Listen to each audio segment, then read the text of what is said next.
কত সুন্দর লাউ আমার পিছনে ঝুলে আছে। এই যে দেখেন এত ছোট্ট গাছে, ছোট্ট বলতে মানে এত অল্প পরিসরে যে গাছগুলাতে যে লাউ আসবে এটা কিন্তু আসলে অকল্পনীয়। তারপরেও যা হোক, যেহেতু আমার লাউ আসছে, এটা কেন আসছে, কিভাবে আসছে, এখানে কি কি ট্রিক্স আমি অবলম্বন করছি, এই বিষয়গুলো যদি আপনারা জানতে চান অবশ্যই কমেন্ট করবেন। পরবর্তীতে আপনাদেরকে বলে দেবো এত ছোটো গাছে কীভাবে লাউ আনতে হয়। আমার এই গাছটা কিন্তু দেখেন, এই যে মাদাটা যদি দেখাই, এটা কিন্তু খুব যে সরছে এরকম কিন্তু না।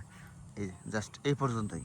এইখানে লাউ আছে, নাও যদি হয় আপনার 10 থেকে 15টা, এরকম প্রত্যেকটা ছোটো ছোটো গাছে কিন্তু লাউ এসে পড়ছে। এই যে দেখেন, এটা কিন্তু খুব একটা সরে নাই। এখানেও যদি আমি আপনাদের দেখাই, এই যে দেখেন লাউ এসে পড়ছে।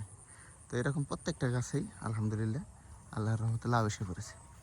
তো এটা কেন আসছে, এখানে কি কি কৌশল অবলম্বন করতে হয়েছে, তো এই বিষয়গুলো আসলেই জানা দরকার। আর এইগুলোই হচ্ছে একটা সফল উদ্যোক্তা বা সফল চাষির বৈশিষ্ট্য হিসেবে কাউন্টিং হয়।